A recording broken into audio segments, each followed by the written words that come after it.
There we are. Brief thing for those who may watch the videotape later. We're continuing the reading of the Nausicaa chapter, which is episode 13 in Ulysses.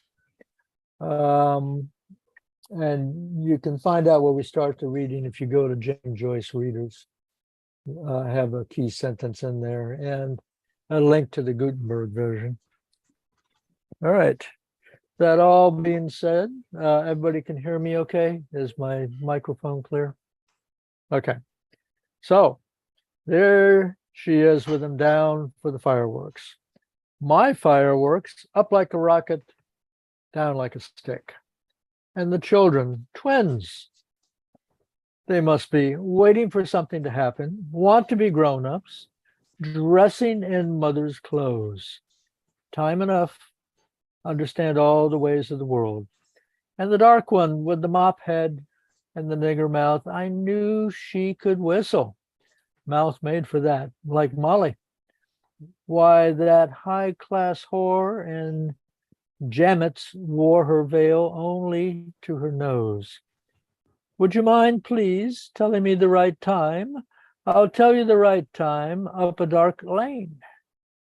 Say prunes and prisms 40 times every morning, cure for fat lips.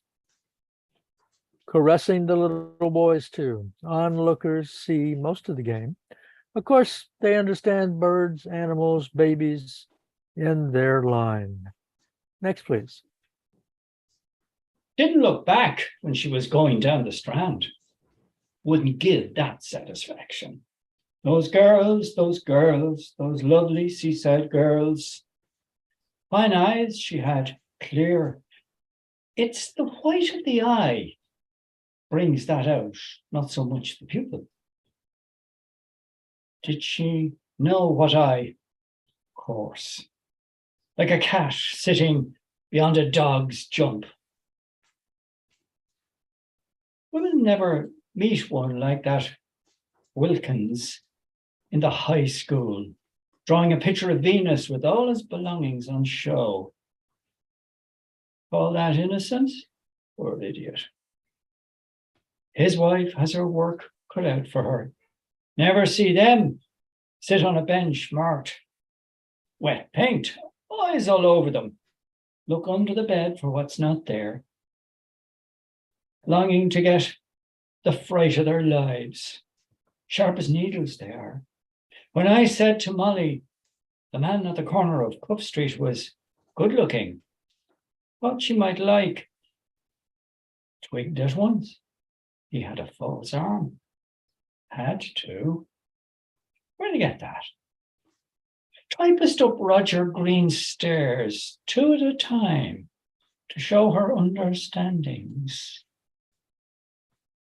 Handed down from father to mother to daughter.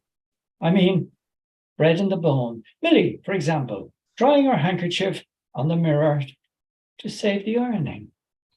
The best place for an ad to catch a woman's eye on a mirror. And when I sent her for Molly's paisley shawl to Prescott's, by the way, that ad, I must, carrying home the change in her stocking. Clever little minx. I never told her. Neat way she carries parcels too. Attract men. Small thing like that. Holding up her hand, shaking it to let the blood flow back when it was red. Who do you learn that from? Nobody. Something the nurse taught me. Oh, don't they know? 3 years old she was in front of Molly's dressing table just before we left Lombard Street West. Me have a nice space. One girl. Who knows? Ways of the world. Young student. Straight on her pins anyway, not like the other. Still she was game. Lord, I am wet. Devil you are. Swell of her half calf, transparent stockings stretched to breaking point, not like that frump today, A.E. Rumple stockings. Or the one in Grafton Street, white. Wow.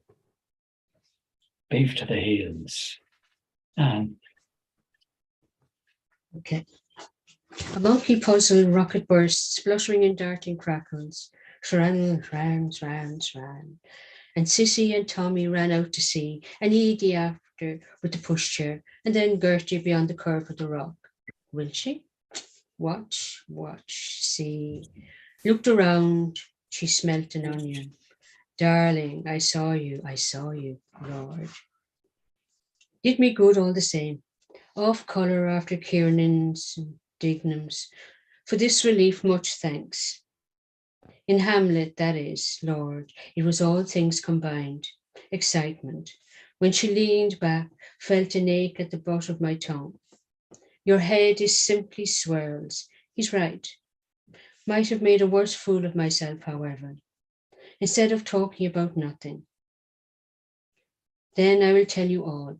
Still, it was a kind of language between us. It couldn't be. No. Gertie, they called her. Might be false name, however, like mine, and the address Dolphin Barn, a blind. Her maiden name was Jemiah Brown, and she lived with her mother in Irishtown. Place made me think of that, I suppose, all tarred with the same brush, wiping pens in their stockings. But the ball rolled down to her as if it understood. Every bullet has its billet. Of course, I never could throw anything straight at school. Crooked as a ram's horn. Sad, however, because it lasts only a few years till they settle down to potwalloping, and Papa's pants will soon fit Willie, and Fuller's earth for the baby when they hold him out to do no soft job, saves them, keeps them out of harm's way. Nature, washing child, washing corpse, Dignam. Children's hand always round them, coconut skulls, monkeys, not even closed at first, sour milk in their swaddles and tainted curds. Ought to have given that child an empty teat, oughtn't to have given that child an empty teat to suck. Fill it up with wind. Mrs. Purifoy, must call to the hospital. Wonder is Nurse Callan still there? She used to look over some nights when Molly was in the coffee palace. That young Dr. O'Hare, I noticed her brushing his coat. And Mrs. Breen and Mrs. Dignam once like that too. Marriageable. Most of all at night, Mrs. Duggan told me the City Arms, husband rolling in drunk, stink of pub off him like a polecat. Have that in your nose in the dark, whiff for stale booze. Then ask in the morning, was I drunk last night? Bad policy, however, to fault the husbands. Chickens come home to roost. They stick by one another like glue. Maybe the women's fault also. That's where Molly can knock spots off them. It is the blood of the South, Moorish. Also the form, the figure. Hands felt for the opulent. Just compare, for instance, those others. Wife locked up at home. Skeleton in the cupboard. Allow me to introduce mine. Then they trot you out like some kind of a nondescript. Wouldn't know what to call her. Always see a fellow's weak point in his wife. Still, there's destiny in it. Falling in love. Have their own secrets between them. Chaps that would go to the dogs if some woman didn't take them in hand. Then little chits of girls, height for shilling in coppers with their hobbies.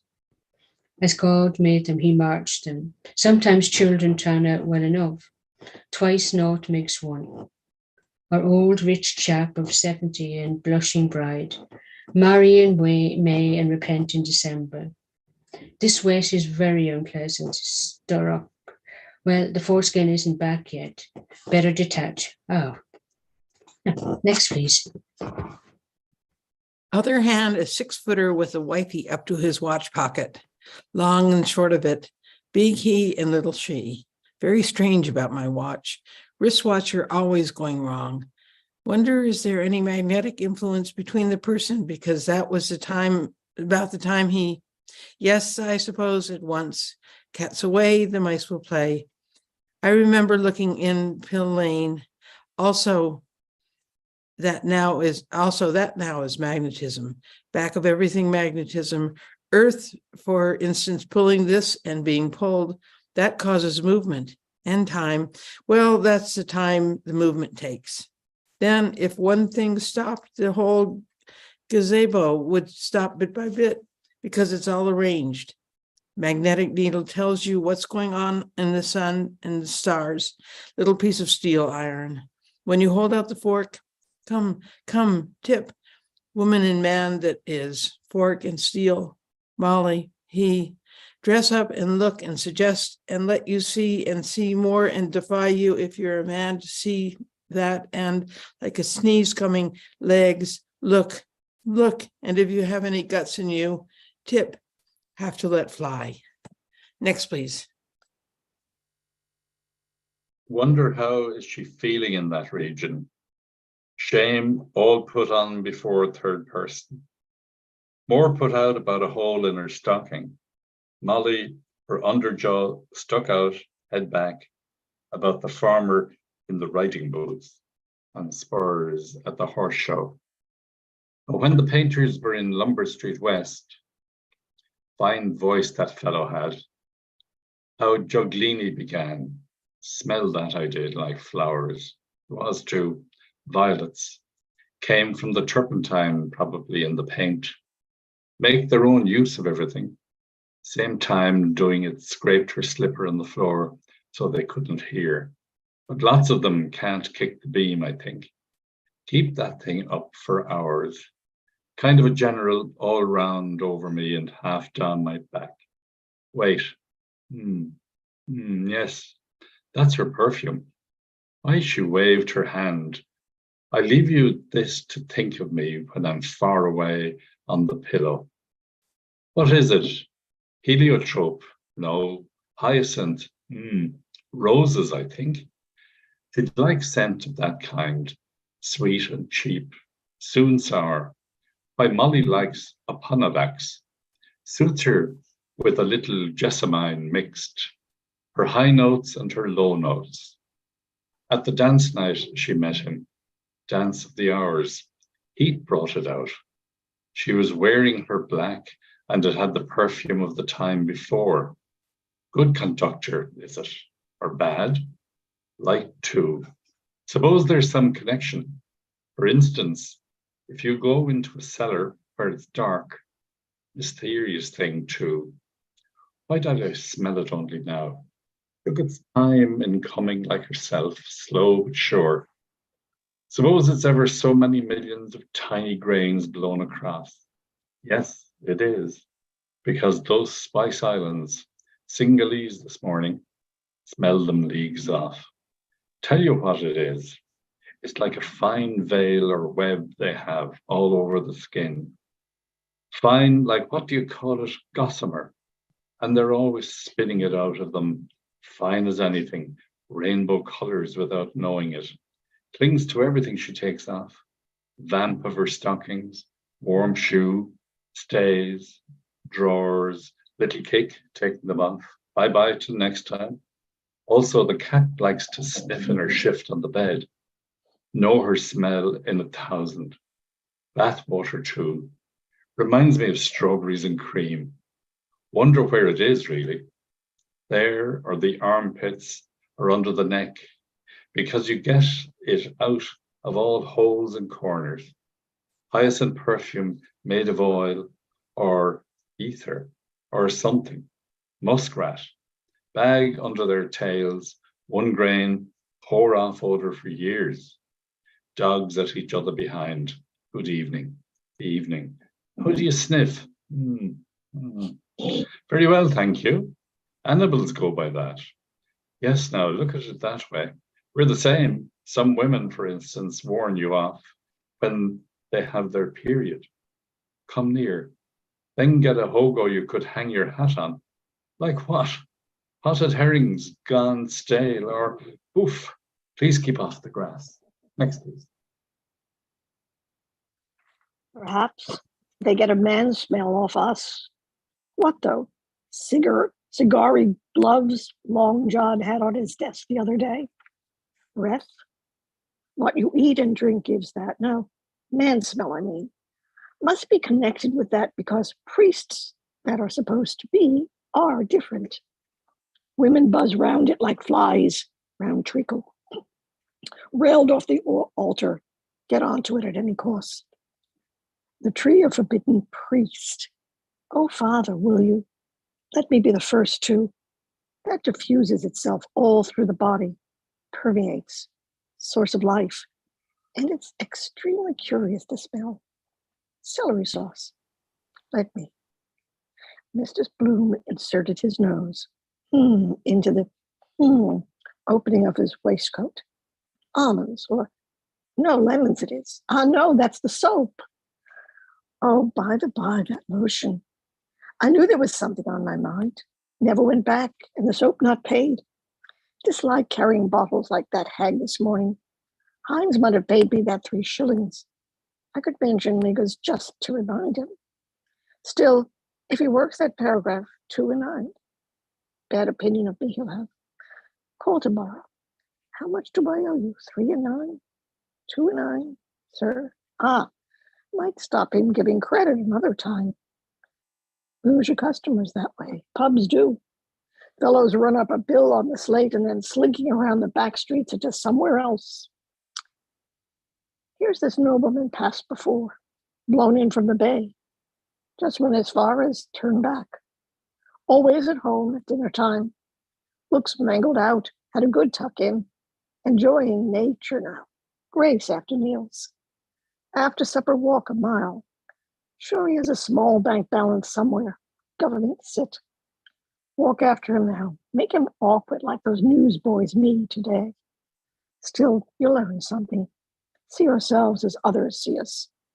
So long as women don't knock, what matter? That's the way to find out. Ask yourself, who is he now? The mystery man on the beach. Prize tidbit story by Leopold Bloom. Payment at the rate of 1 guinea per column. And that fellow today at the graveside in the brown Macintosh. Calls on his kismet, however.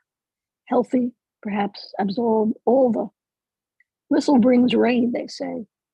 Must be somewhere. Salt in the ormond damp. The body feels the atmosphere. Old Betty's joints are on the rack. Mother Shipton's prophecy that is about ships, around they fly in the twinkling. No, sign of rain it is. The royal reader, and distant hills seem coming nigh. Next.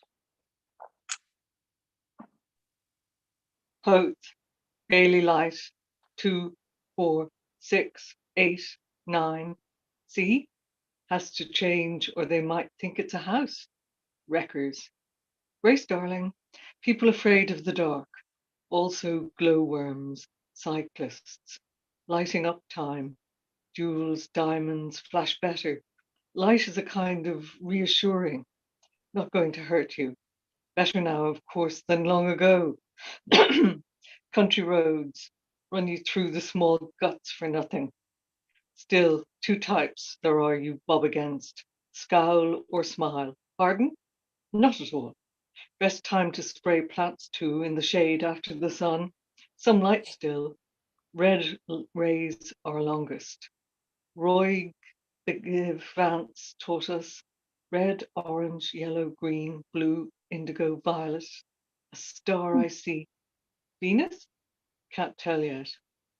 2, when 3, it's night. Were those night clouds there all the time? Looks like a phantom ship. No, wait. Trees are they? An optical illusion. Mirage. Land of the setting sun this. Home rules sun setting in the southeast. My native land. Good night. Next, please. Dew falling. Bad for you, dear, to sit on that stone. Brings on white fluxions. Never have little baby, then, lest he was big, strong, fight his way up through. Might get piles myself. Sticks too, like a summer cold, sore on the mouth. Cut with grass or paper, worst. Friction of the position. Like to be the rock she sat on. Oh, sweet little, you don't know how nice you looked. I begin to like them at that age. Green apples. Grab at all that offer. Suppose it's the only time we cross legs seated. Also, the library today, those girls, graduates, happy chairs under them. But it's the evening influence. They feel all that. Open like flowers, know their hours, sunflowers, Jerusalem artichokes, in ballroom, chandeliers, avenues under the lamps, Nightstock in Matt Dillon's garden, where I kissed her shoulder. Wish I had a full-length oil painting of her then. June, that was too, I wooed. The year returns. History repeats itself. Ye crags and peaks, I'm with you once again. Life, love, voyage round, your own little world. And now, sad about her, lame. Of course, that must be on your guard not to feel too much pity. They take advantage. All quiet on house now. The distant hills seem, where we, the rhododendrons. I'm a fool, perhaps. He gets the plums, and I the plumstones. Where I come in, all that old hill has seen. Names change, that's all. Lovers, yum, yum. Tired, I feel now. Will I get up? Oh, wait. Drained all the manhood out of me, little wretch. She kissed me, my youth. Never again, only once it comes, or hers. Take the train there tomorrow. No, returning not the same. Like kids, your second visit to a house. The new I want. Nothing new under the sun. Care of P.O. Dolphins born. Are you not happy in your naughty darling? At Dolphin's barn, charades in Luke Doyle's house. Matt Dillon and his bevy of daughters. Tiny, Addie, Chloe, Mamie, Louie, Hetty, Molly too. 87 that was, year before we, and the old major partial to his drop of spirits. Curious, she an only child, I an only child. So it returns. Think you're escaping and run into yourself. Longest way round is the shortest way home. And just when he and she, circus horse walking in the ring, Rip Van Winkle we played, Rip, Tear, in Henny Doyle's overcoat. Van, bread van delivering. Winkle, cockles and periwinkles. Then I did Rip Van Winkle coming back. She leaned on the sideboard watching, Moorish eyes. 20 years asleep in Sleepy Hollow, all changed, forgotten. The young are old, his gun rusty from the dew. Bah, what is that flying about? Bat, probably. Thinks I'm a tree, so blind. Have birds no smell? Metempsychosis. They believe you could be changed into a tree from grief. Weeping willow. Bah, there he goes. Funny little beggar. Wonder where he lives. Belfry up there. Very likely. Wrangling by his heels in the odor of sanctity. Bell scared him out, I suppose. Mass seems to be over. Could hear them all at it. Pray for us, and pray for us, and pray for us. Good idea, the repetition. Same thing with ads. Buy from us and buy from us. Yes, there's a light in the priest's house. Their frugal meal. Remember about the mistake in the valuation when I was in Tom's. 28 it is. 2 houses they have. Gabriel Conroy's brother is curate. Again, wonder why they come out at night, like mice. They are a mixed breed. Next, please. Birds are like hopping mice. What frightens them, light or noise? Better sit still. All instinct, like the bird in drought got water out of the end of a jar by throwing in pebbles. Like a little man in a cloak he is, with tiny hands, weeny bones. Almost see them shimmering, kind of a bluey white. Colors depend on the light you see. Stare at the sun, for example, like the eagle. Then look at a shoe, see a blotch, blob, yellowish. Wants to stamp his trademark on everything. Instance, that cat this morning on the staircase, color of brown turf. Say you never see them with 3 colors. Not true. That half-tabby white tortoiseshell in the city arms with the letter M on her forehead. Body, 50 different colors. How the while ago, amethyst, glass flashing. That's how that wise man, what's his name, with the burning glass. Then the heather goes on fire. Can't be tourist snatches. What? Perhaps the sticks dry rub together in the wind and light. Or broken bottles in the firs act as a burning glass in the sun. Archimedes, I have it. My memory's not so bad. Who knows what they're always flying for? Insects? That bee last week got into the room playing with his shadow on the ceiling. Might be the one that bit me, come back to see. Birds, too, never find out what they say, like our small talk. And says she, and says he. Nerve they have to fly over the ocean and back. Lot must be killed in storms, telegraph wires. Dreadful life sailors have, too. Big brutes of ocean-going steamers, floundering along in the dark, lowing out like sea cows. Fagabala, out of that, bloody curse to you. Others in vessels, bit of a handkerchief sail, pitched about like snuff at a wake when the stormy winds do blow. Married, too, sometimes away for years at the ends of the earth somewhere. No ends, really, because it's round. Life in every port, they say. She has a good job if she minds it till Johnny comes marching home again, if ever he does, smelling the tail end of ports.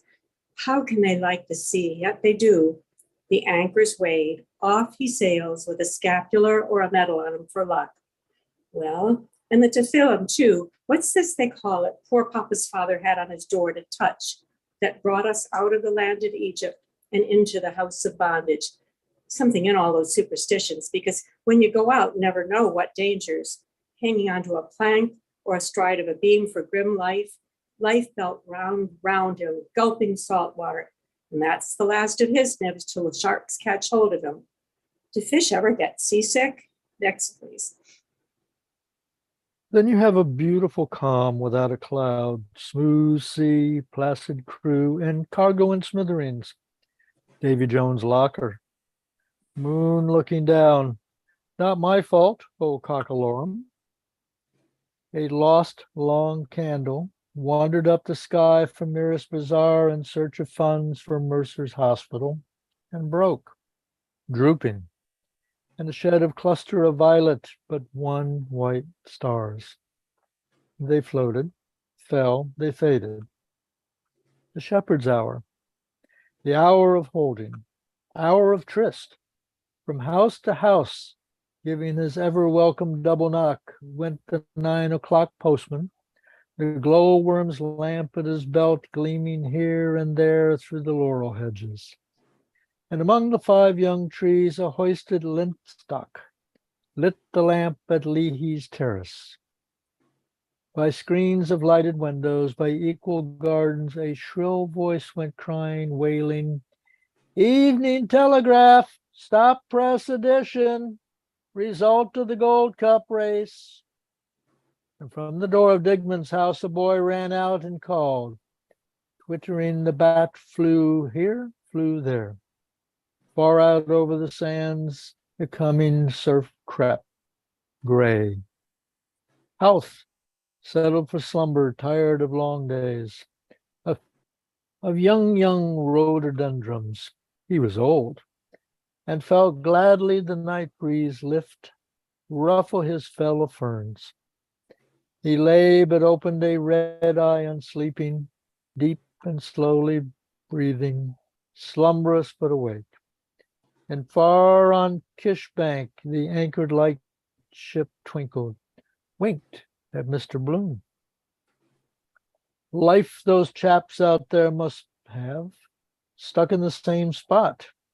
Irish Lights Board, penance for their sins. Coast Guard too. Rocket and breeches, boy and lifeboat. Day we went out for the pleasure cruise in Erin King, blowing them the sack of old papers. Bears in the zoo, filthy trip.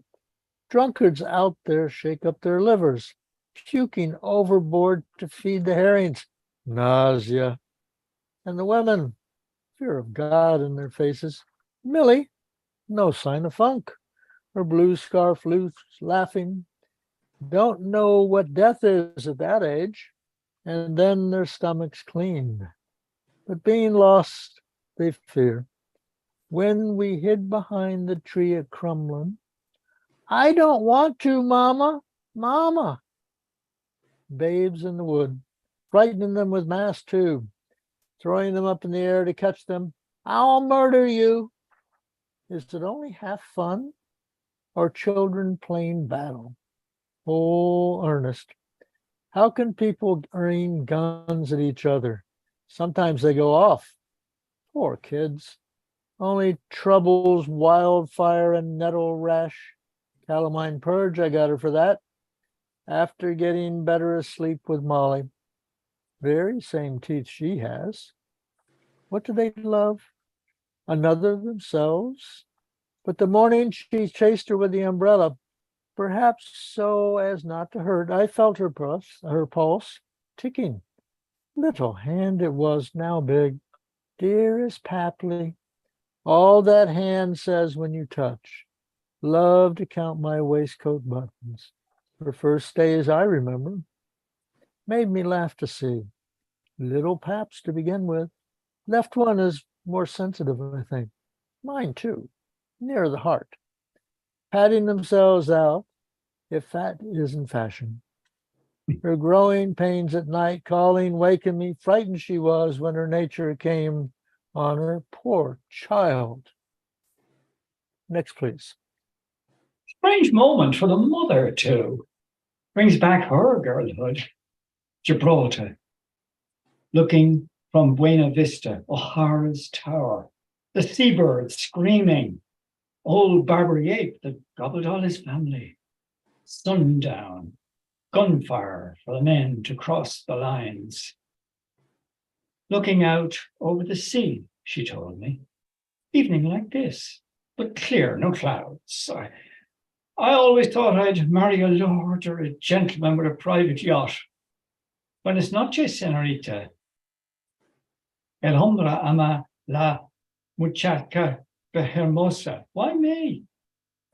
Because you were so foreign from the others. Better not stick here all night like a limpet. The weather makes you dull. Must be getting on for 9 by the light. Go home. Too late for Lily of Killarney. No, might still be up.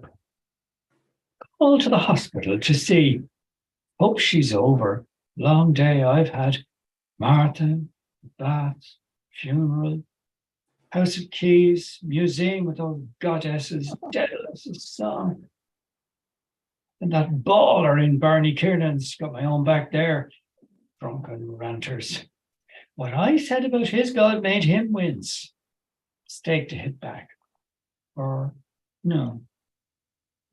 All to go home and laugh at themselves. Always want to be swilling in company. Afraid to be alone, like a child of 2. Suppose he hit me. Look at it other way around. Not so bad then. Perhaps not to hurt, he meant. 3 cheers for Israel. 3 cheers for the sister-in-law he hawked about. 3 fangs in her mouth. Same style of beauty. Particularly nice old party for a cup of tea. The sister of the wild man of Borneo has just come to town. Imagine that in the early morning at close range. Everyone to his taste, as Morris said when he kissed the cow. But Dignam's put the boots on it. Houses of mourning so depressing because you never know. Anyhow, she wants the money. Must call to those Scottish widows as I promised. Strange name. Takes it for granted we're going to pop off first. The widow on Monday was it. Outside Kramer's that looked at me. Buried the poor husband, but progressing favorably on the premium. Or widows might. Well, what do you expect her to do? Must wheedle her way along. Widower I hate to see. He looks so forlorn. Poor man, O'Connor's wife and 5 children poisoned by mussels here. The sewage, hopeless. Some good matronly woman in a pork pie hat to mother him. Take him in tow. Plant their face in a large apron. ladies, grey, flannelette bloomers. Visions a pair astonishing bargain. Plain and loved forever, they say. Ugly, no woman thinks she is. Love, lie and be handsome, for tomorrow we die. See him sometimes walking about, trying to find out who played the trick, you, he, up. Right, that is, he, not me. Also, a shop often noticed. Curse seems to jog it. Dreamt last night. Wait. Something confused. She had red slippers on, Turkish, wore breeches. Well, she does. Would I like her in pajamas? I'm hard to answer. Nanetti's gone. Mailboat near Holyhead by now. Must nail that ad of Keys. Work Hines and Crawford. Petticoats for Molly. She has something to put in them. What's that? Might be money. Mr. Bloom stooped and turned over a piece of paper on the strand. He brought it near his eyes and peered. Letter? No, can't read. Better go. Better. I'm tired to move. Page of an old copybook, all those holes and pebbles. Who could count them? Never know what you find. Bottle with story of a treasure in it, thrown from a wreck. Parceless post. Children always want to throw things in the sea. Thrust. Bread cast on the waters. What's this? A stick.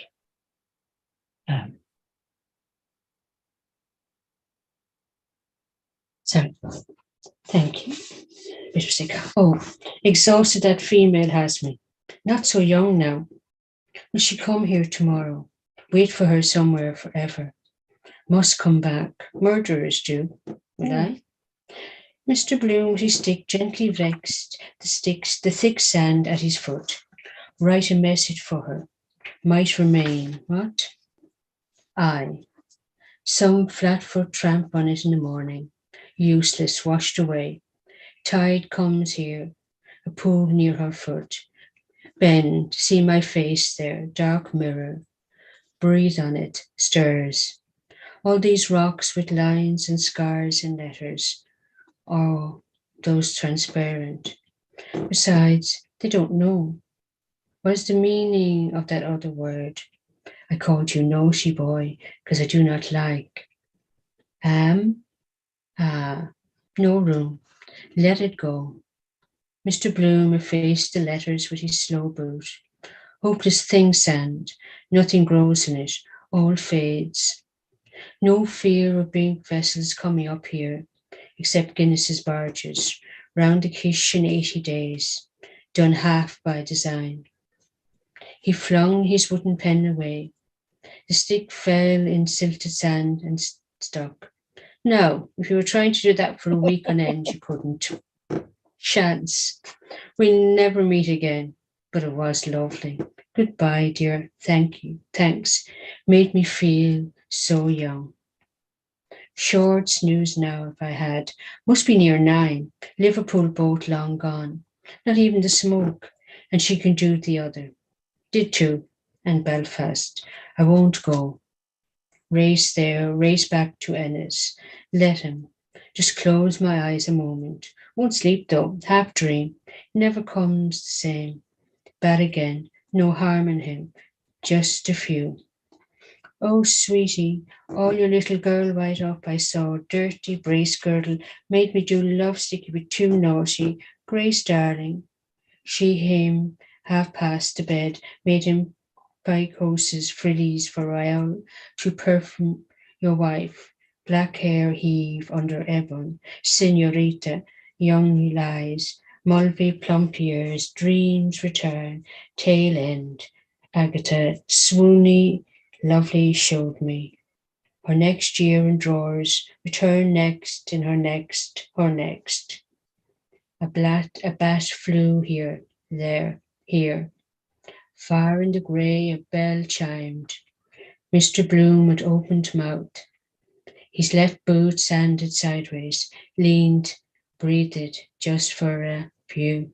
Cuckoo, cuckoo, Cuckoo.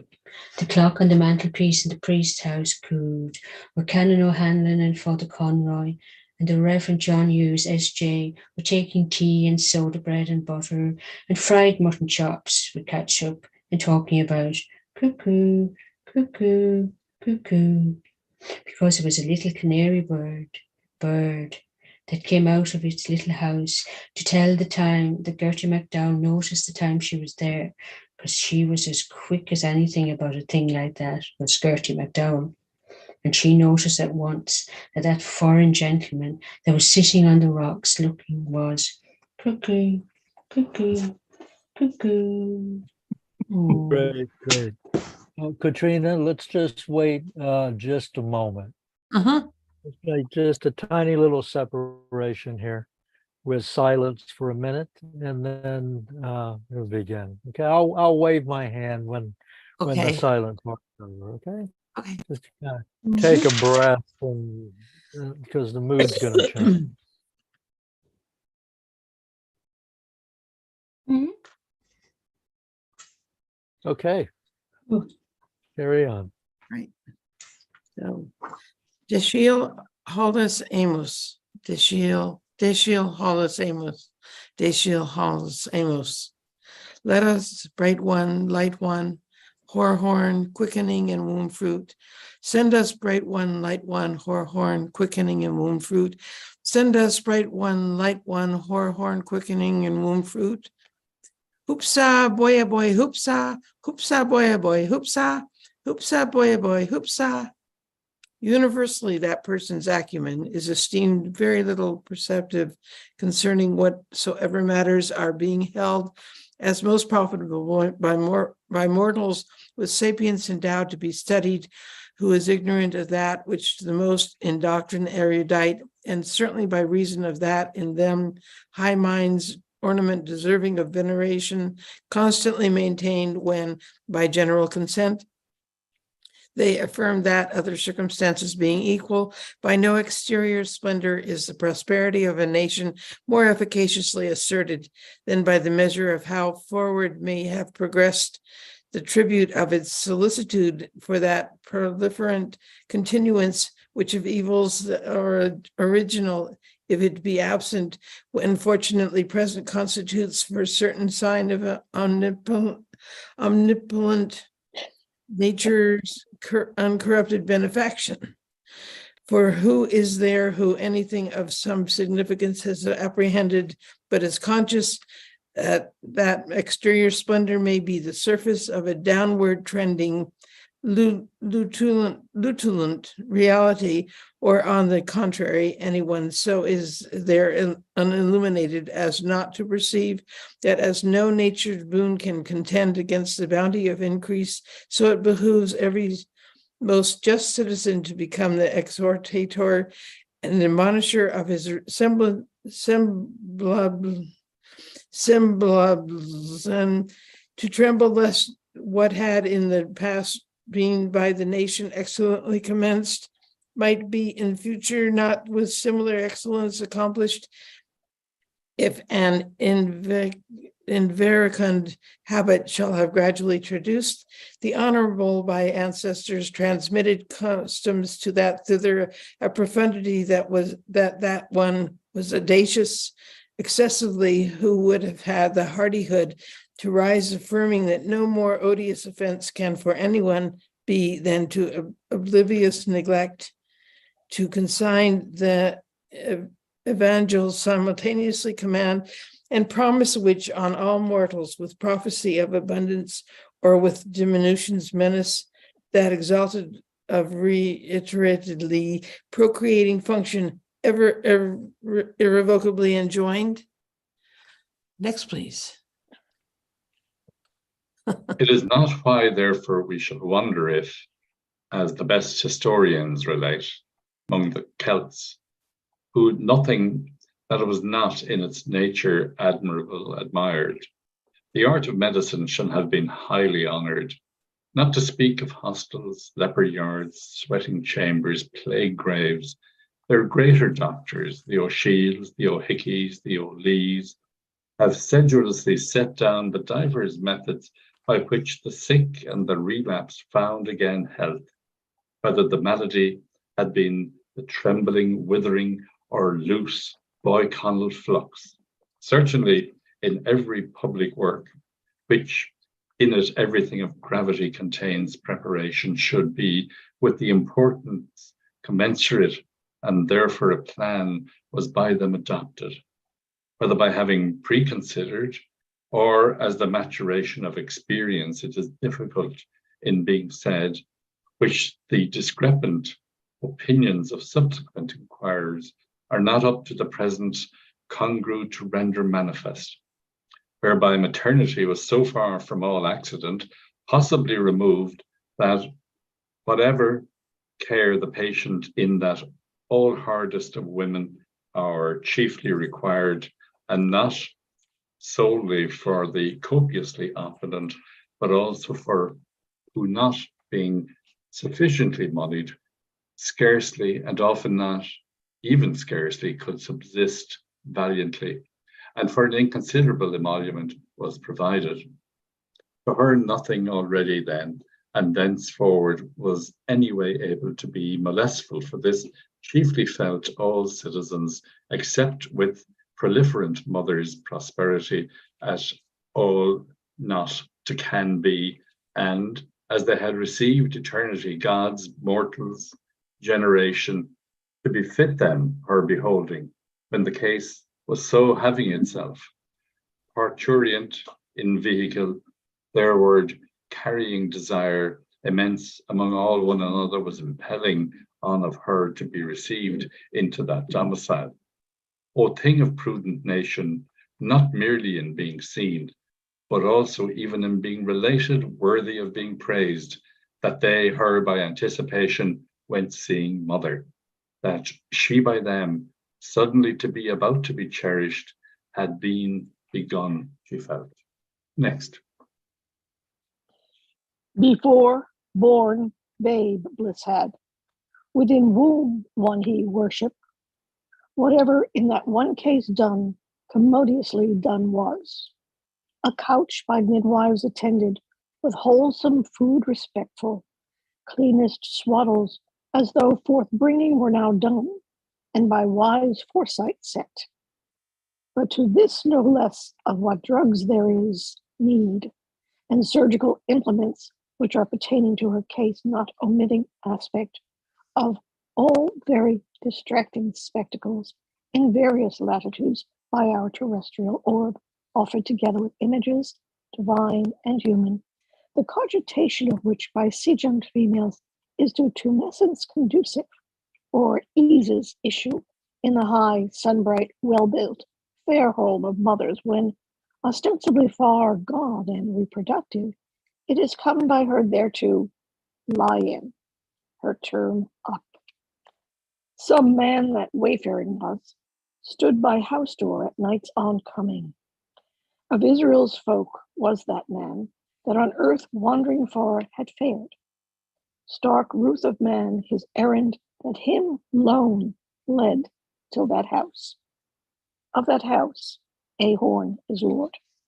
70 beds keep he there, teeming mothers are wont, that they lie for though, and bring forth bairns, hail. So God's angel to Mary quoth, watches tway their walk, white sisters in ward sleepless, smarts they still, sickness soothing, in 12 moons thrice 100. Truest good things they twain are, for home holding warrious ward. In ward wary, the watcher hearing, come that man, mild-hearted eft, rising with swire y-wimpled, to him her gate wide undid. Lo, leaven leaping lightens in eye blink Ireland's westward welkin. Full she drab, that God the wreaker all mankind would fordo with water for his evil sins. Christ's rood made she on breastbone, and him drew that he would wraith him fair under her thatch. That man, her will wotting worthwhile, went in Horn's house. Next. Loath to irk in Horn's hall hat holding the seeker stood. On her stow he ere was living with dear wife and lovesome daughter, that then over land and sea floor 9 years had long outwandered. Once in her town hithe meeting he to her bow had not doffed.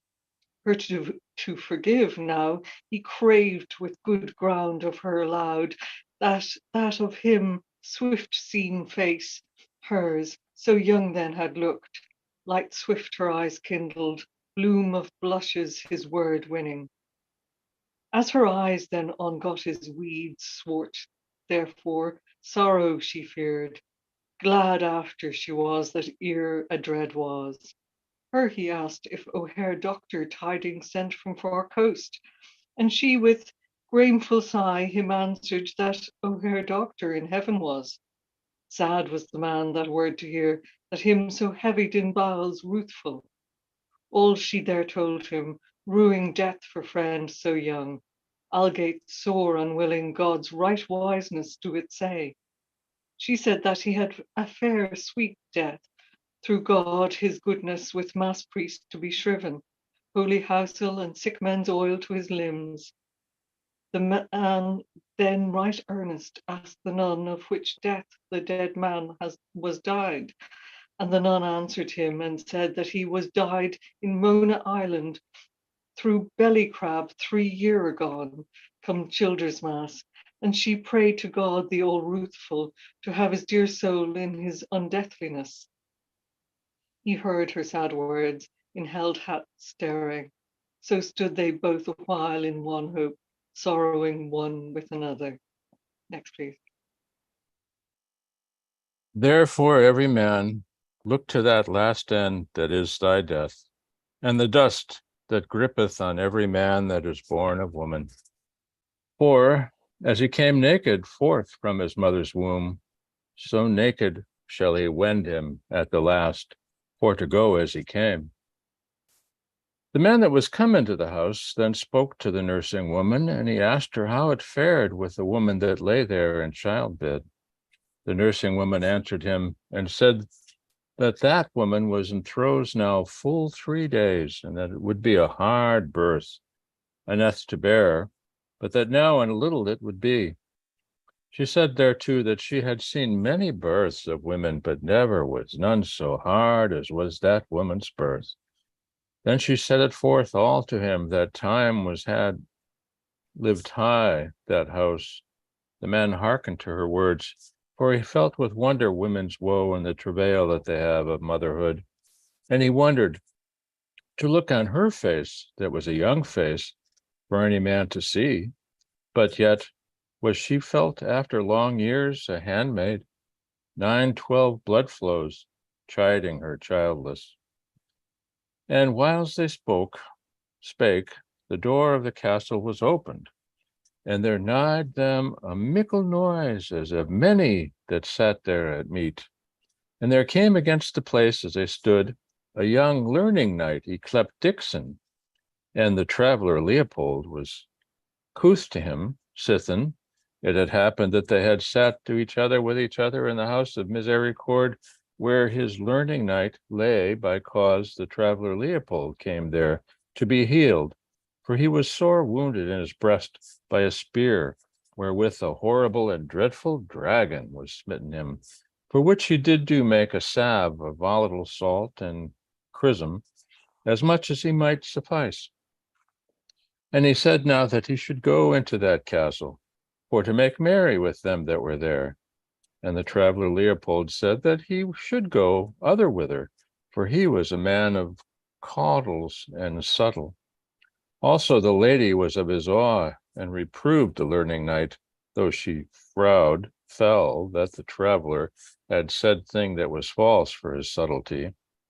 But the learning knight would not hear, say, nay, nor do her mandament, nay, have him in aught contrarious to his list. And he said how it was a marvelous castle.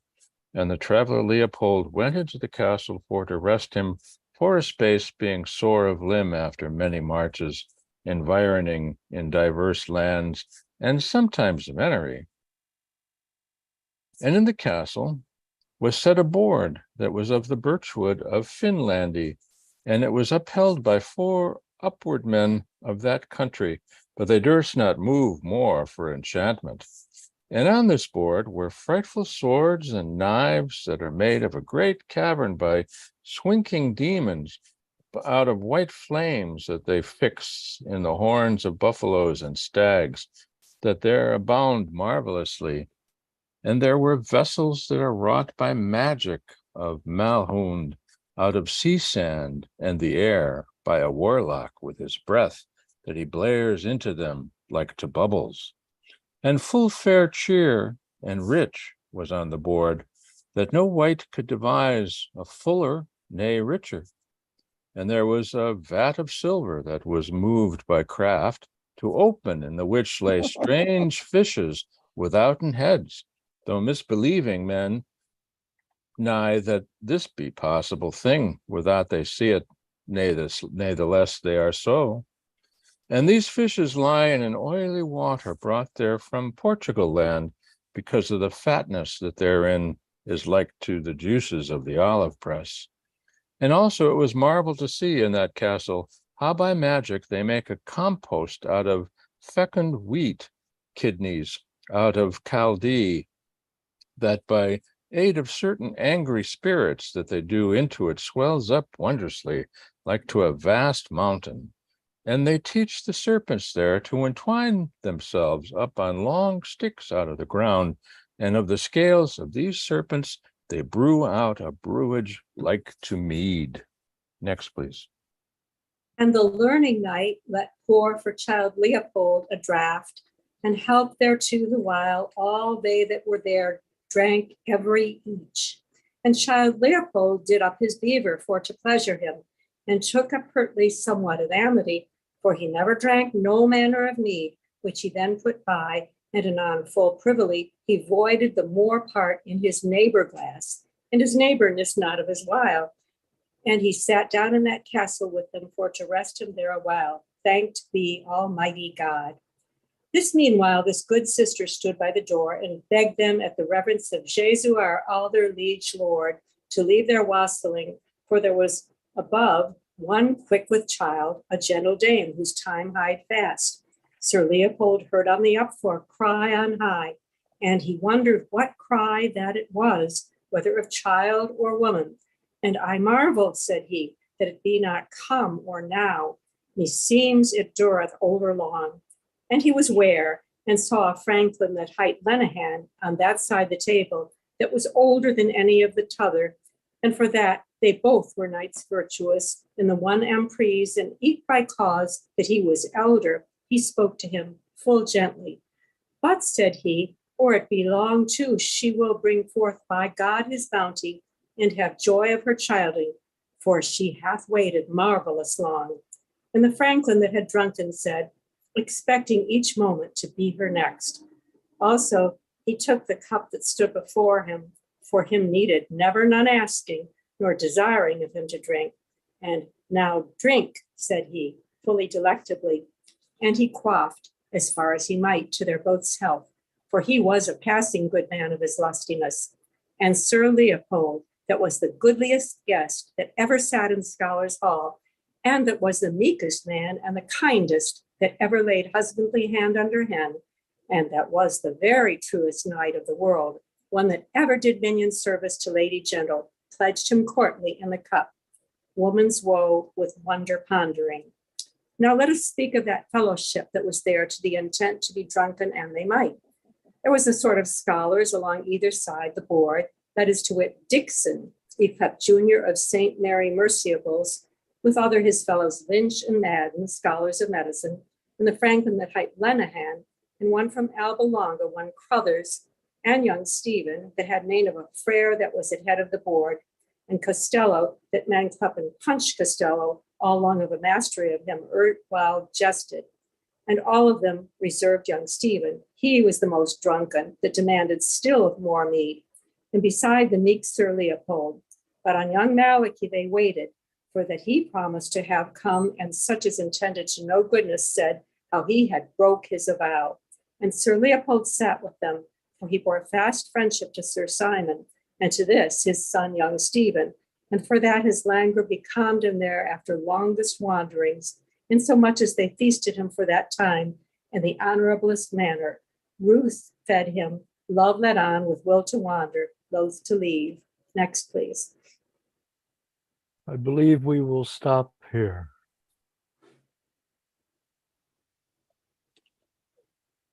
Excellent. Let me make a note here, if I may. Let's see, today's the 7th, so next time is 9:14. Great. 18. Okay, can I get the various page numbers now? Gobbler is 318. Gabler 318, okay. The long penguin is 507. Penguin Long 507, okay. 351 Wordsworth. Wordsworth 351, okay. Any others that you want me to note? If anyone else has Random House, I have Random House 382. Okay, random 382. Okay. Wow. Oh. Dude. Hold on. I accidentally hit my my mouse and you all disappeared. This is quite something. I was really struck this time by the change as we go to from the end of the Gertie McDowell episode with very simple language and lyrical language into this really difficult medieval language for this chapter, Oxen of the Sun. I really love the rhythm of this episode. Even though there's a denseness and we're reading without much punctuation, there's wonderful rhythm to the words and the words blending together. And I find it very comforting to read this episode. Mm-hmm. I will have to say that with each rereading of the Oxen of the Sun, that I find it more intriguing and fun. I think the first time that I encountered it, it was like, what in the world is going on? You know, and I actually I found it a little insufferable. Yeah, right. But even as soon as the second reading, I started finding it much more interesting. Mhm. I think Yeah. reading it out loud helps a lot. Mm-hmm. True. While If you're reading the text, I think it really helps to have the book in front of you while you're listening to someone saying it. Mhm. Mhm. Yeah. I would actually, if anybody can think, I was thinking as we were making the transition this time, that if anybody can think of some musical Mm. transition thing that would be good to play at the end with the final cuckoos of episode the Gertie McDowell episode and leading into Oxen of the Sun. I think that could be a fun thing to try to find something like that. And the obvious one would be Just a Song at Twilight. Yes. Mm. Just a song at twilight. Okay. Twilight. Okay. You know, not the words, just the The song itself. instrumental Right. too. All right. I will make a note of that, Joe. And if That's called Love's Old Sweet Song. Love's Old Sweet Song, yeah. Some of you may have been here years ago, the first year that we started the Sweeney Zoo, when a group of us sang that together. And Yes. it was, Mhm. it was terrible, but it was fun, wasn't it? Fun. that's true, and I believe I even have a copy of that. I have that. I have it, definitely. Okay. My family was groaning. Well, they thought I was groaning.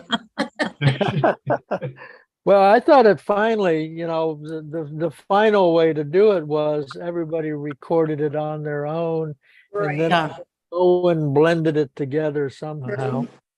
And, perhaps if one had heard the earlier effort where we tried it as a group, that the blended effort seemed more fluid. Just a song at twilight when the lights Lights are on low low, and the flickering shadows shadows softly come come and and go. go.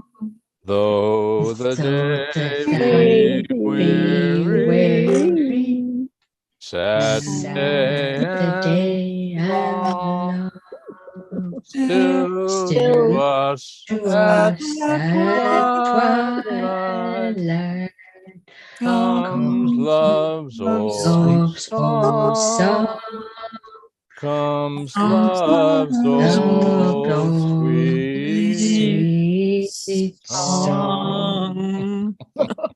That was If we fabulous. had something Oh, as yeah. disharmonious, if we had something as disharmonious between the two chapters, the reading of Oxen of the Sun would seem easy.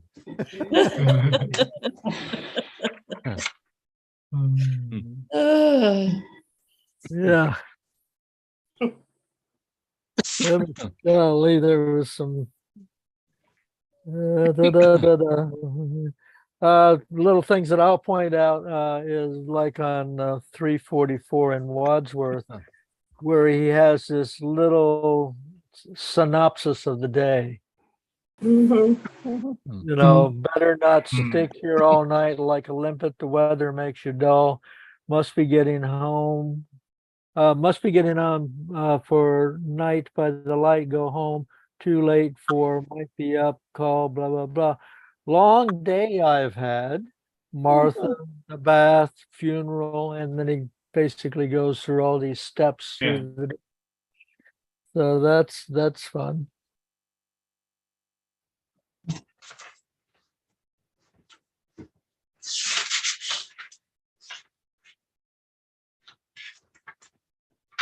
He something I didn't notice until we read it today. He actually knew the newsboys in the the newspaper one, was it the Aeolus one, that they Aeolus. actually were following him. Yeah, they were following Mhm. him down the street. Mm-hmm. Oh, I Yeah. had a Which is fun. he picks up a piece of paper on the beach, and I think it was you, Bill, who you thought that was what Stephen had left on the beach. Mm-hmm. Yeah, it's not clearly spelled out, but I think that that's a possibility that it might be that when he tears a scrap of paper to write his poem Paper. from Mr. Deasy's letter Mm-hmm. and Quite leaves it there. So Leopold is in the same place basically that Stephen had wandered in the third episode. And we know that. Is that correct? Well, we know it as much as we know anything. Okay. Yeah, I mean, I'm just yeah, saying, but based upon they're both in Sandymount. Yeah. Okay. So it's a possibility. They're both at the same beach. Yeah. So, I had And a thought I never had before. When he's writing letters in the sand and the water washes them away, how is that a commentary on literature and writing and how it just gets washed away? Well, it's it's a similar thing that Stephen does in the third episode. He thinks about the sand and the signature of things left You know, and to me, again, that's one of every time more and more I'm convinced that my thesis is correct, that this is and an example of that is today, the transition between the two episodes. It's not meant to be a harmonious, continuous novel. It's these are individual short stories, and this is Stephen's version of Dubliners that he's writing. And so, even though there is some kind of a continuity of character and a transition throughout a day, they're individual stories, and so the things, obviously the things that Stephen was thinking about in episode 3 is what he's writing about and making Bloom think about. They're not two independent characters. Bloom is just a figment of Stephen's imagination, a creation of Stephen. But that's my view. It's sounding better to me all the time. I think the more you read it, every time you read it, it gets clearer and clearer and stronger. But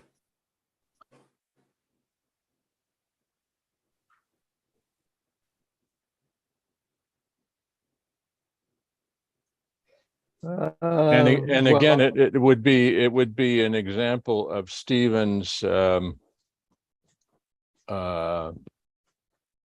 not Joyce's, but Stephen, which I think you could say is a younger Joyce. It's this creation of Stephen is Joyce remembering his earlier personality, concerns, interests, and he's pretty good at capturing different moments of his own life and then recreating them. So this episode with the doctors and the medieval speech and the transition of English from its earliest possible forms up into modern slang in the last few pages of this episode, it's Stephen showing off to his friends. It's Stephen showing off to the world how much he knows and how capable he is of writing in these archaic styles. There's no other purpose for it. I don't think it's for Joyce to show off. I think it's Stephen showing off, which again would, Joyce, when he was a younger man, probably felt the urge to show off and get involved in those arguments with Malachi or with his brother or whoever in real life. Yeah, I basically, at least part of it in my mind is by using those contrasting styles throughout this particular episode, that it highlights the use of language as rhetorical devices. That within any particular social situation and period of time, the rhetoric that we use is so invisible to us that it is only by contrasting it with earlier forms of rhetoric that we begin to become aware of how much of speech and much of writing is rhetorical. But again, if this is Stephen's masterwork, meaning his documentation or his it'd be like a silversmith making something to demonstrate to the guild that he is worthy of being a master and no longer a journeyman. This is Stephen, and you would get the same thing in Greece and Rome as well. If you're studying poetry, you would have to demonstrate that you could extemporaneously compose something in the style of Horace or Right. in the style of whomever, of whatever classical poet that you had been studying. So this is Stephen demonstrating that he can do that. That Okay, so he can, it's like go ahead. well, it's like the Celtic bard training, Absolutely. the Druid bard training, where they had this. Well, I think they spent 12 years learning the different styles of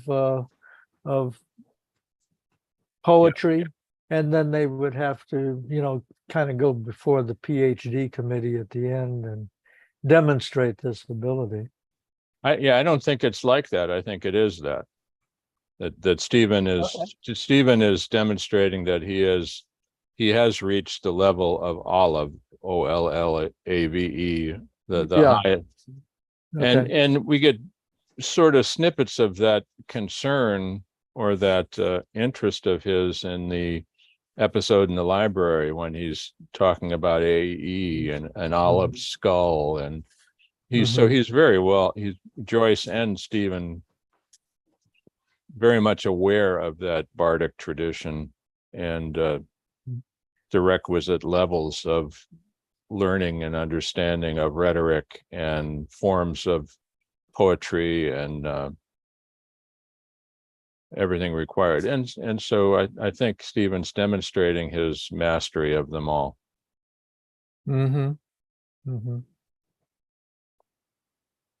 And I think not only mastery, but it certainly sets a very different, it sets different moods there. So there's a number of people say that actually this is largely based upon George Saintsbury's book of the history of poetry in the English language.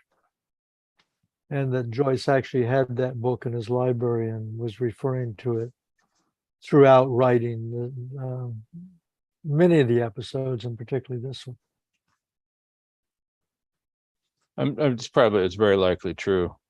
It's not to say that that Joyce hadn't absorbed them all, but I think in the interest in getting things right, Joyce would certainly have gone to Saintsbury's book to be sure of a certain style at a certain period. Not that I don't think copied out. He didn't obviously use the poems themselves, but the vocabulary and the structure, the usage, the grammar, the language, that definitely true. Okay, and as we approach, we started off with largely being focused on the hospital part of it, and the women who were there to give birth, et cetera, et cetera. And now the episode is shifting down into the gathering place where the men are drinking, and they're going to get quite wild down there, and the nurses in the hospital are going to continually come down asking them hey guys, would you please tone it down? We have women up here trying to give birth. And for me at least, I find the contrast quite how do I say it? Quite startling and quite enlightening, and quite and kind of showing the disconnect between birth and death happening on the above floors, and then all the guys down below just trying to have a good time and playing conversational games with each other and trying to ignore the deeper issues that are going on in that same building. I was just going to say, sorry. No, go ahead. No, it's just humorous aside. Down here, when someone is giving birth, and they've heard someone's giving birth, they say, "Was it a child or a boy?"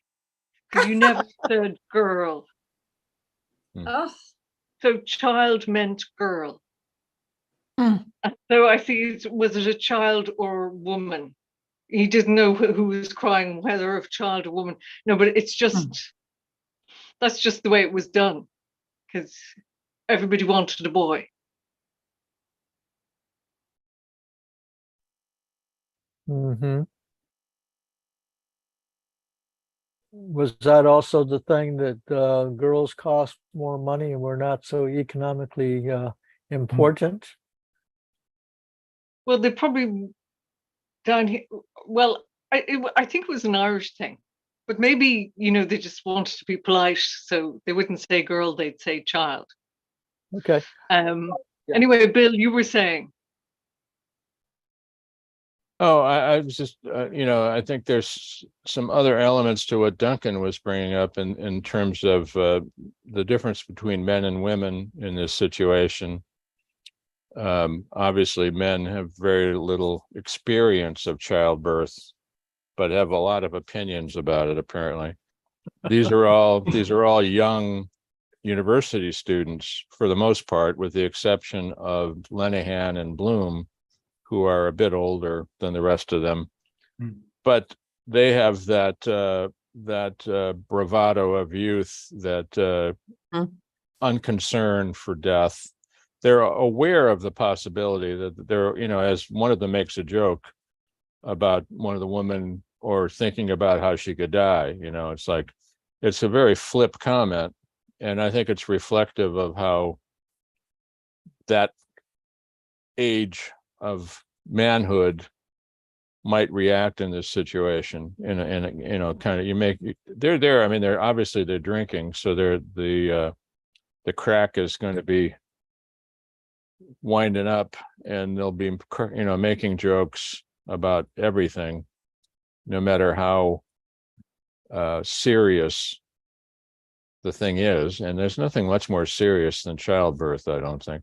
Mm-hmm. Especially in 1904, with all of the dangers of infection and sepsis and just miscarriage, so many different things, so many difficult births, especially having been in labor for 3 days. The chances of a child being born alive under those circumstances, or at least not damaged, I think, especially in 1904, would have been rather great. Mm-hmm. Mm-hmm. Yeah, and just to bring out the obvious, I mean, the whole thing about increases in longevity, et cetera, that largely has to do with the fact that many children never made it to the age of 5. That's where you get this thing about, well, back in that day, they only lived to be 49. And a lot of that, what brought it down to 49 were the death of children. Right. And the death of women in childbirth, and then the death of infants and toddlers, et cetera. Usually, if you made it to 5, you were good to go for a long time, except for accidental death. But the rate of infectious death, et cetera, was extremely high.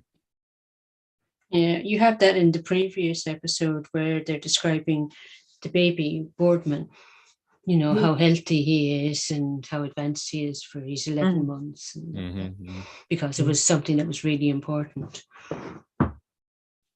Yeah. Well, yeah, it's interesting. I mean, statistics can be skewed by so many things. So yeah, if you're taking averages, then you get to that 49 life expectancy, when in fact people were living into their 70s, 80s, and 90s. It's just that that's offset by all of these babies dying. Similar things happening today. There was just an announcement in the paper about Medicare is fairly solvent compared to years past, that fewer people are availing themselves of Medicare services and the thing. And I think part of that has to do with the fact that so many elderly people died. 1 million people died of COVID, and a lot of them would have been using Medicare currently had they not died. Right. Yeah, there's actually been some pretty outrageous statements from various politicians where they directly allude to that. Mm. So, and this is how things go. I mean, I know that male deaths in America have really come down a lot in the last 3 or 4 years, where I am already have lived beyond the average. And it had nothing to do with me. It had to do with the fact that so many passed away for various reasons. So anyway, wow, there was some really good reading today. I really appreciate it. I love it. You may notice I try to be the first reader only because somebody has to stumble through the early part of the read. I always feel that the second time I read after I've heard everybody else, I do better. But the first time I read, I feel like I'm a little bit of a sacrificial reader. No, not at all. Someone's going to get this started. It might as well be me. But certainly after hearing you all read, then I'm all warmed up and I'm ready to go. And so, but some really good reading. I'm just astounded at how well you all read, and understanding how it's good to take pauses in there and to leave little spaces between the various thought segments instead of just reading on through. So I appreciate it a lot. Teaches me much and gives me lots of practice and becoming better and better. And I find the better I get at reading, the more fun it is to read. So yeah. Good. Wonderful. Thank you, everybody, for everything. Reading Yes. and the information. Bill, I think your theory is really interesting. I'm glad we have that to chew on. It's a theory. It's something to think about. Yeah, I like that. Yeah, no, that's good. It's good. I actually like a variety of different theories on the book that it really helps to give me the freedom to kind of think about it and make decisions about how I prefer to approach it. And it changes for me all the time. I'm still a relative newbie. And thank goodness. I still have really strong antipathy to the gabbler and the use of episode titles. Like, I don't see. No, I know. I swallow every time I say something like that. No, I know, but in this particular like in this particular instance, what does it add to our experience or understanding of our reading to call this Oxen of the Sun, or to refer to it as the Oxen of the Sun episode? To me, that's it's irrelevant. But that's me. It's just a convention, and it's a convenience for the professor teaching the class.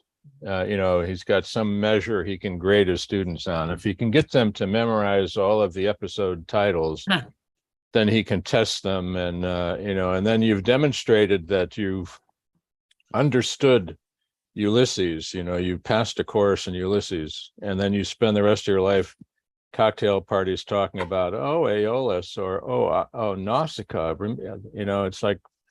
It's almost like Joyce when he makes a joke about Q, yes, but I love his R when he's talking about the book titles. It's the same thing. It's such a anyway. Well, I understand that criticism, but I will say that to me it is like it's like worry beads. In other words, it gives you a string Yes, it is training wheels for a lot of people, but it gives a string for people to remember the basic story. And I've studied a lot of stuff, and I've learned that having those uh, basic little things that of course to people who've become more grounded in the whole thing and know the details much better, those are the sorts of things you can throw away. You can throw away the training wheels, you can throw away the worry beads, etc. But that to have them to hang on to in the beginning, in some cases, not for everybody, but for some people, it's very useful. Until it becomes something other than what Joyce wrote. And now there are editions printed with those episode titles and chapter numbers and stuff. And that's not what Joyce wrote. And it's not what he intended. And I think it obscures understanding of the book rather than add any understanding of the book. It certainly can, which Yeah. is which is For the me, it's almost, it gives me security, because I didn't realize we were going to finish the Narcissus. I know I'm going to annoy you by saying the name, but then before Katrina started the next one, when I knew where I was going, I felt secure. Mm. I know it sounds probably a bit silly. It's like having place names, or you're driving in the car and you say, "Oh, I'm there." And then I was able to settle down because I knew exactly what was coming. Now, when I get to your stage, Bill, I'd probably say the same things. No, but I think I would, because the more I read it, the more confident I'll get, and I won't need I these promise you, crutches. I really am not the pompous ass I sometimes present myself to be. No. But you've And read it like I'm 100 times. I am not criticizing anyone for, this is a general criticism of the what do I want to say, the artificially created value that these It's probably the marketing of them. that the schemata have made. And I'm not going to, it's just, I feel free to refer to them any way you choose. It's fine with, I'm not the arbiter. I'm just talking about my own personal feelings about them. Mhm.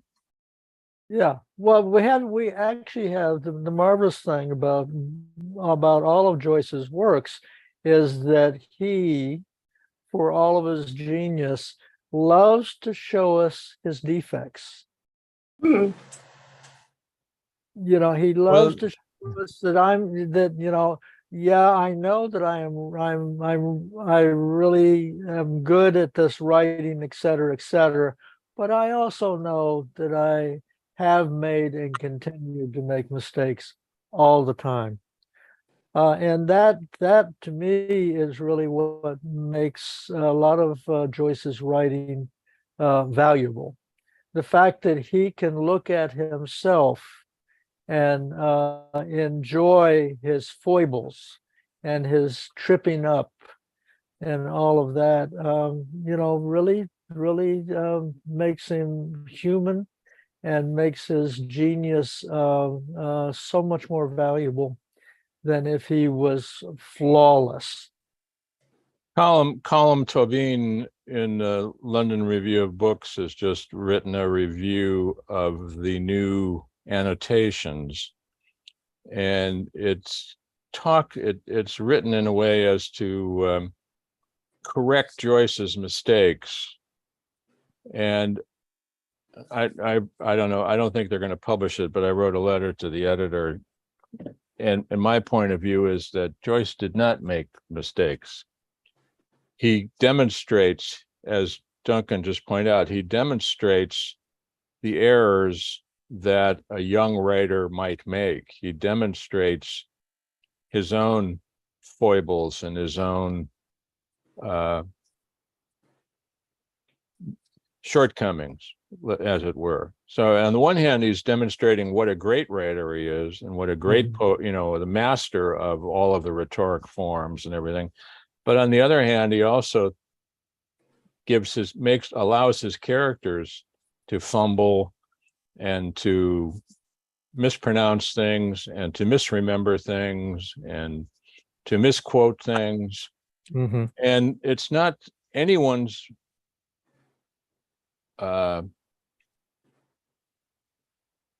business, I don't think, to try and correct him.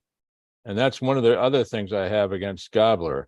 It's not up to Gobler to determine what Joyce meant to say and then publish it, when we know that the only reason the Gobler edition was published was to make money for Stephen Joyce, the grandson, who wanted a new copyright. It's the only reason.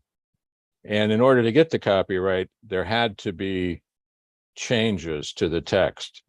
So a new text could be copyrighted.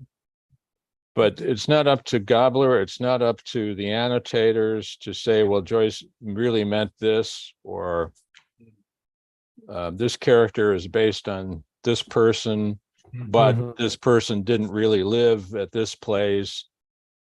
Joyce got it wrong when he made this person, or Joyce, it's anachronistic that he uses this song.